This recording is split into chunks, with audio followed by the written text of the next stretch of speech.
KTN leo na Ahmed Darwesh.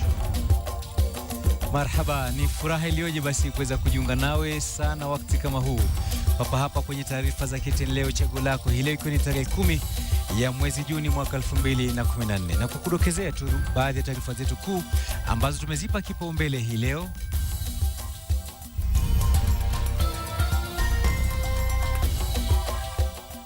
Aliyekuwa imamu wa Masjid Sakina Sheikh Mohamed Idris auawa kwa kupigwa risasi huko Likoni, Mombasa. Ni masharti gani yanayozingatiwa na Wizara ya Uchukuzi kabla ya kutoa leseni kwa hudumu wa sekta ya uchukuzi wa umma? Msichana miaka 12 apachikwa mimba na kujifungua katika kijiji cha Labala, kaunti ya Uasin Gishu. Michezoni, mashabiki wa soka wanunua mitambo ya dikoda kabla ya kuanza kwa dimba la dunia nchini Brazil.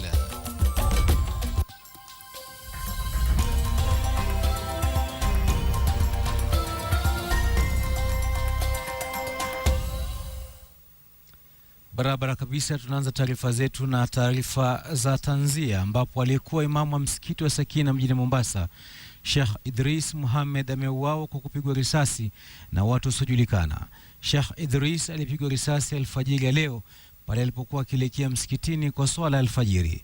Viongozi kadhaa wameakashifu mauaji hayo, huku wakitaka uchunguzi wa haraka kufanywa kuhusiana na mauaji hayo. Kifo cha Sheikh Idris kinaongeza idadi ya mashekh waliouawa katika hali ya kutatanisha bila kuwepo na taarifa rasmi kuhusu kiini cha kuuawa kwao. John Juma na taarifa hiyo. Sheikh Idris Mohamed alipigwa risasi mbili, moja kifuani na moja tumboni. Shambulizi lililofanywa njiani mita chache kutoka kwake akielekea msikitini Swalihina kuswali alfajiri. Washambulizi walitoweka wasijulikane ni nani, sababu na walikoelekea. Vile yalivyotokea na ndivyo atakavyowalipa, kwa sababu ukimuua mtu kwa risasi na wewe utakufa kwa nini? Kwa risasi. Kwa hiyo wao wamepanda, wajue nao Mungu ajua atawalipizia. These fellows just attacked Sheikh as he was going to the mosque and they disappeared. It was dark, and that's why we are saying you give us some time, we narrow down on the really credibility of that information. Alikuwa mwenyekiti wa baraza la maimamu, alikuwa akihubiri katika msikiti Sakina eneo la Majengo. Miezi michache iliyopita, baadhi ya vijana waliodaiwa kuwa na misimamo mikali walimtimua misikitini kwa madai hakutoa mafunzo yanayosisitiza misimamo mikali ya dini. Vijana waliotaka jina la msikiti libadilishwe kuwa Masjid Mujahideen. Kufuatia tukio hilo, Sheikh Idris alitangaza kuwa maisha yake yamo hatarini. Akataka polisi kukabili hali hiyo. Kuna kitu ambacho sio sawa katika nchi yetu. Manake kila mara kama kitu kama hii inafanyika, tunajua haiwezi kuchukua hata siku moja kabla mshukiwa hajapatikana. Mwenyekiti wa baraza la ushauri wa Kiislamu Kemnak Sheikh Juma Ngao ameweka idadi ya mashekh waliouliwa kwa njia ya kutatanisha pwani kuwa 21.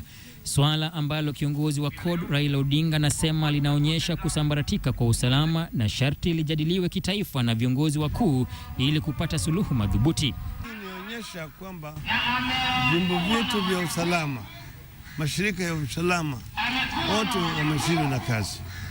Na hii ndio sababu nimeambia viongozi wa serikali hii ati kuna umuhimu ya sisi zote tuketi chini tuzungumze.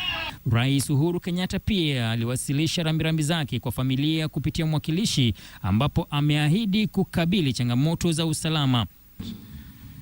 In memory of Sheikh Idris, a man who has worked hard to bring cohesion amongst our different faiths. That he is most saddened by this incident and that the full force of the Republic's resources will be behind how to resolve this immediate problem, but also the longer term problem which has deep roots, as you all know.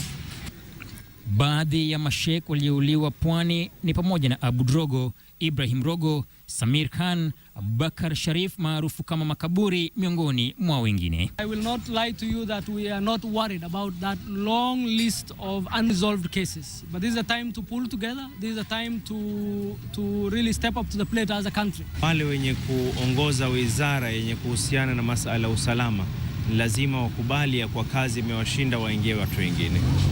Tarehe 16 yani Jumatatu ijayo alipaswa kuandaa kongamano la kuleta amani Mombasa, walakini hatahudhuria maana ameingia kwenye orodha ya mashek waliouawa kwa mrututu wa bunduki. Swali linalosalia, je, wauaji watabainika na kwa dhamira gani? John Juma, KTN, Mombasa. Na tukiachana na taarifa hiyo ya tanzia Sheikh Idris, tuelekee kwenye masala yanayofungamana na sekta ya uchukuzi wa umma. Je, unajua kwamba abiria yote atakayeabiri magari ya kampuni 7 zilizopewa leseni ya kusafiri usiku atalipiwa bima? Hii ni baadhi tu ya masharti ambayo wametakiwa kuyazingatia kabla ya kupewa leseni ya kuhudumu nyakati za usiku. Mwanahabari Hussein Mohamed anatueleza jinsi baadhi ya masharti hayo yanavyotekelezwa.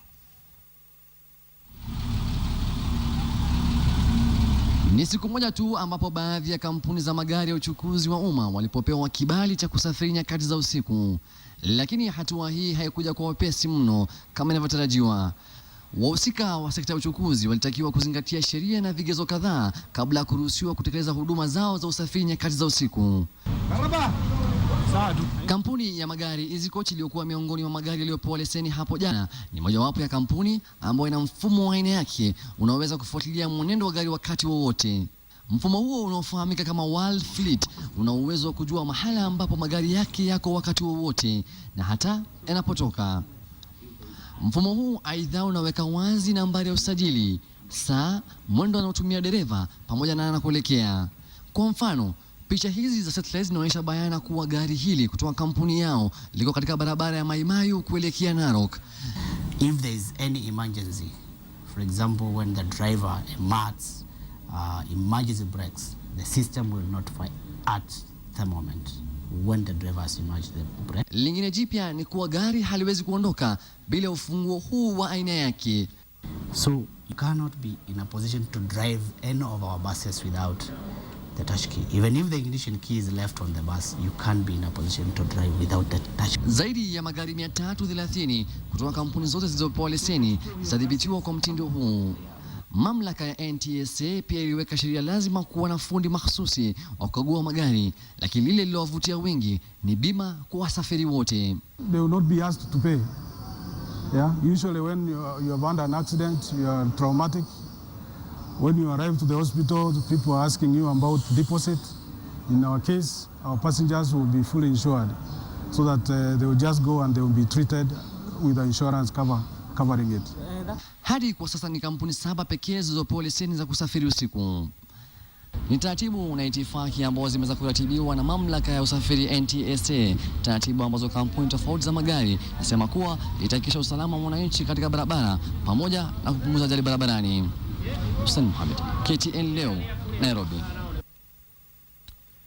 Kwingineko kwenye kisa kimoja cha kushangaza ni kwamba msichana mmoja aliye na umri wa miaka 12 amejifungua mtoto katika kijiji cha Chelabal, kaunti ya Uasin Gishu. Mtoto huyo anadaiwa kuwa na uhusiano na kijana aliye na umri wa miaka 18 na hivyo basi kupachikwa mimba bila yeye mwenyewe kujua. Kwa sasa familia yake inataka mhusika wa mimba hiyo kuchukuliwa hatua. Saida Swale na taarifa hiyo. Ni katika kijiji kidogo cha Chelabal, kaunti ya Uasin Gishu. Tunakutana na msichana huyu, kwa sasa tutambandika jina Mary. Ana umri wa miaka 12 na tayari anampakata mwanawe aliyetimiza siku moja. Mary alijihusisha kimapenzi na kijana anayesemekana kuwa rafikie kakake na kupendana naye. Mapenzi yaliyoshamiri kupitia zawadi za kila leo, ila hakujua kuwa uhusiano wao ungemfikisha hapa. Nilikuwa natoka shule, nikakuta yeye kwa njia pale, alikuwa anasimama pale anachungianga ng'ombe, akanipea 50 bob na akaniambia enda chukua hii. Mimi nikashika tu hiyo 50, sikuwa najua ni nani. Mamake akisikitishwa kukatizwa kwa maisha ya Mary, akilazimika kuwa mzazi akiwa darasa la 5. Kutana na nikitoka shule jioni ama lunch time, nikirudi saa nyingine naenda naenda mpaka shule na narudi, kwa maana hatukuwa tunasoma. Narudi tunakuja kukaa naye mpaka jioni. Babake mtoto huyo anayesemekana kuwa na umri wa miaka 18 anadaiwa kufahamika vyema na wanakijiji. Licha ya mamake msichana huyu kumshtakia chifu wa eneo hili, chifu huyo anadaiwa kumwachilia kabla ya kumfikisha polisi. Kaniambia nataka nikuchukue kwetu. Nataka nikue. Mimi nikakubali tu. Sikuwa najua chenye itafanyika. Kuja kueleza baba yake. Huyu mtoto ameniambia, sister ameniambia mtoto huyu kliniki yake ni wapi?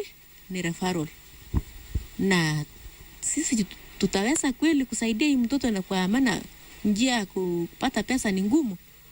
Papa yake alinijibu, mimi sina haja, hata akitaka kukufa akufe. Mary hakutanabahi kuwa kushiriki mapenzi katika umri huo ungemletea mzigo huu, huku kulingana na sheria kijana aliyempa ujauzito huu angefaa kufungwa, lakini ikiwa tayari mkono wa sheria umelegezwa, haki itatoka wapi? Saida Swale, KTN leo.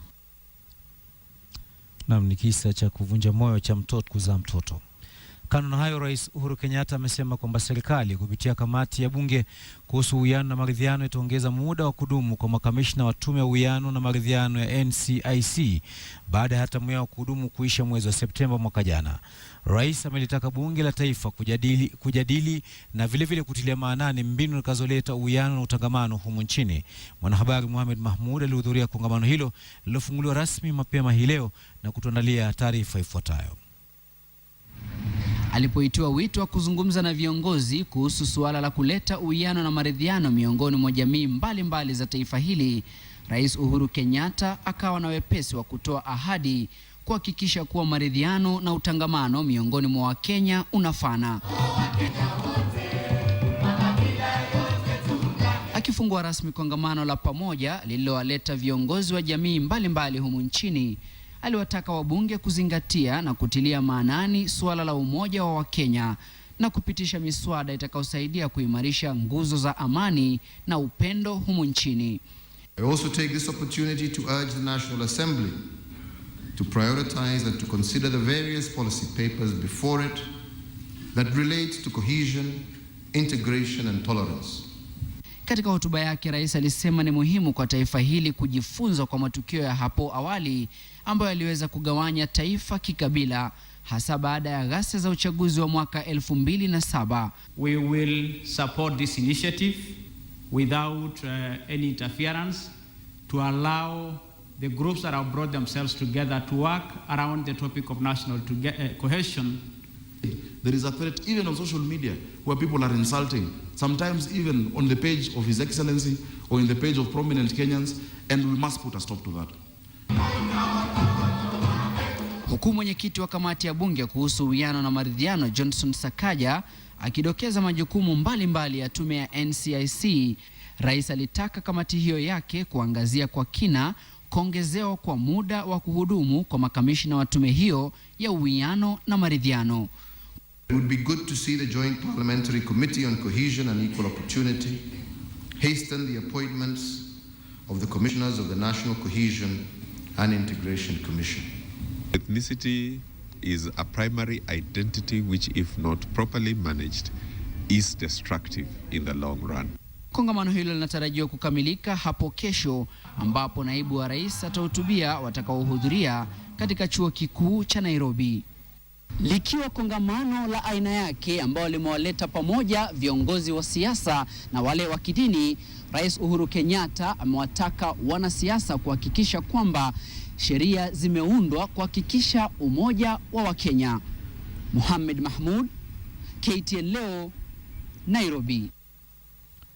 Na kwingineko, kamati ya bunge la taifa inayochunguza kutolewa kwa zabuni ya shilingi bilioni 12.3 kwa kampuni ya Safaricom ya kuweka mitambo ya kisasa kukabiliana na wahalifu na hata magaidi, hii leo imefanya kikao cha faragha na maafisa kutoka Wizara ya Usalama wakiongozwa na Katibu Mkuu Mutea Iringo. Kamati hiyo ilitaka kujua mikakati itakayowekwa na serikali ili kuzuia mitambo hiyo ya usalama kutatizwa au kuhujumiwa na wahalifu au mashirika ya kijasusi ya kigeni. Come to us that they have not, the tender has not been signed. So the contract has not been signed. So we want to continue investigating. We have not made a conclusion, but we want to ensure that at the end of this process, we will have a report that is credible, a report that can really unearth what is going on. We oversight the Minister of Interior, and we have all the right to engage them when we find something is not very clear about what their operation.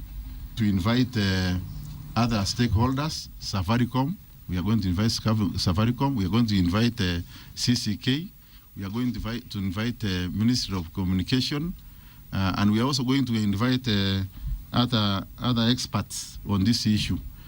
Hapa jijini Nairobi wafanya mgomo kufuatia kuharibika kwa barabara katika eneo hilo. Haya na mengine mengi ni katika mseto wa kaunti. Washukiwa 11 waliokuwa wakisafirisha vyuma vya reli vinavyoshukiwa kuwa vya wizi wamekamatwa wakiwa na vyuma hivyo katika eneo la Embolio, Lenjani, Kajiado Kaskazini. Inadaiwa kuwa washukiwa hao walikuwa wakivipeleka vyuma hivyo upande wa Kitengela na gari lao kukwama kufuatia mvua kubwa inaonyesha katika eneo hilo. Kwa kushuku gari hilo, wakazi waliarifu maafisa wa polisi waliofika kwa wakati na kuwakamata wahalifu hao. Akidhibitisha kisa hicho, kamanda wa polisi wa utawala Moses Martim amesema kuwa vyuma hivyo ni vya thamani ya takriban shilingi milioni 10. Hali ya taharuki imetanda katika kijiji cha Milimani, Isiolo, baada ya ndovu kumkanyaga na kumuua mzee mmoja wa miaka 70 aliyekuwa anawalisha mifugo wake. Visa vya watu kuuawa na ndovu vinadaiwa kuongezeka siku za hivi punde katika eneo hilo. Kulingana na wenyeji, jumla ya watu 4 wameuawa na ndovu kwa muda wa siku 5 zilizopita. Sasa viongozi wa eneo hilo wanataka shirika la wanyamapori nchini kuondoa ndovu hao haraka iwezekanavyo.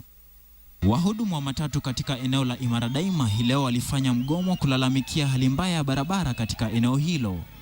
Wahudumu hao walilemaza kabisa usafiri katika eneo hilo, wakisema kuwa barabara ya Imara imekuwa ikiharibika kila uchao. Aidha, wanadai kuwa hakuna mitaro ya kupitisha maji kila kunaponyesha, na hivyo basi maji kufurika barabarani. Hali ambayo wameitaja inawaletea hasara kubwa, kwani hulazimika kurekebisha magari yao kila wakati. Wametoa wito kwa mbunge wa Embakasi Ishrad Sumra kuitumia pesa zilizopo za CDF ili kuirekebisha barabara hiyo. Wycliffe Siko, KTN leo. Naam, karibu tena. Chama cha Olimpiki humu nchini kitahitaji takriban shilingi milioni 330 kumradhi, ili kuweza kusimamia kikosi cha washiriki kwenye mashindano ya nchi za Jumuiya ya Madola. Kenya itawakilishwa na washiriki 195 kutoka katika michezo 15 tofauti. Timu itakayowakilisha Kenya kwenye mashindano ya nchi za Jumuiya ya Madola jijini Glasgow itajumuisha wanariadha 66, huku timu ya raga wachezaji 7 kila upande pia ikiwa imeorodheshwa kushiriki na kuandikisha matokeo ya kuridhisha. Kwa jumla, timu ya Kenya itakuwa na washiriki 195 kutoka kwa michezo kama vile ndodi, uogeleaji, uendeshaji baiskeli kati ya michezo mingine. Ili kufanikisha michezo hii, takriban shilingi milioni 331 zitahitajika, kama anavyoelezea kiongozi wa kikosi hicho Stephen Soi. Preparations and local residential training is a responsibility of the National Olympic Committee, and the rest is being taken care by the government of Kenya. And I think at this point in time, what we can say is that we are set to go. So yanaongezea kuwa kikosi hicho kuwa na maafisa 77 ni muhimu kwa timu kuandikisha matokeo ya kuridhisha. Many a times people have never known that an athlete will require maybe a minimum of 6 officials to just manage one athlete. Kikosi hicho cha mashindano ya nchi za Jumuiya ya Madola kitamkaribisha mwogeleaji Jason Danford ambaye atatetea taji lake, huku mabingwa wapya wakitarajiwa kuibuka. My objective and mission for these particular games is to surpass the previous games. Kikosi hicho kinatarajiwa kuingia kambini baadaye mwezi huu.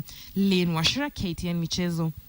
Katika pitapita zetu za mitaani, mwanahabari Victor Gale aliweza kukumbana na mashabiki wa soka wakijitayarisha basi kwa mchuano wa Kombe la Dunia, ambapo wengi wao walikuwa wakinunua jezi na hata dekoda ili kuweza kutizama michuano hiyo moja kwa moja.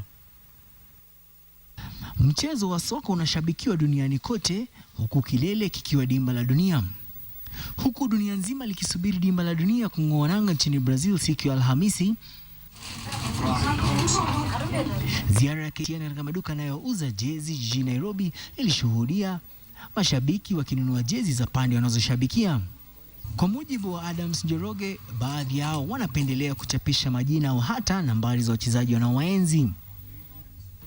Hata hivyo, si wengi wanaoulizia jezi za timu kutoka bara Afrika, huku taifa la Brazil likiongozwa kwa uuzaji. Mostly ladies wanaulizia jezi ya Brazil and Spain. Jezi nyingine ambayo mashabiki wanapendelea ni ile ya Uhispania, Ureno ikifuata na Ujerumani pamoja na Uholanzi. Sio wauzaji majezi pekee wanaonufaika na dimba la dunia. Wauzaji mitambo ya dekoda aidha hawajaachwa nyuma.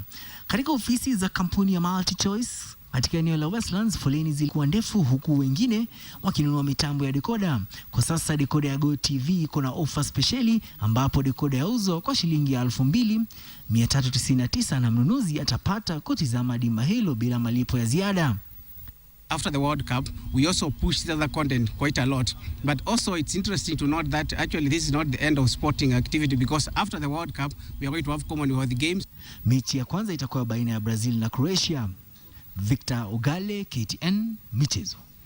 Na mtazamaji, ni hayo tunaweza kuandalia kwa hivi sasa. Mimi ni Ahmed Darwesh, nikutakia usiku mtulivu. Kwaheri.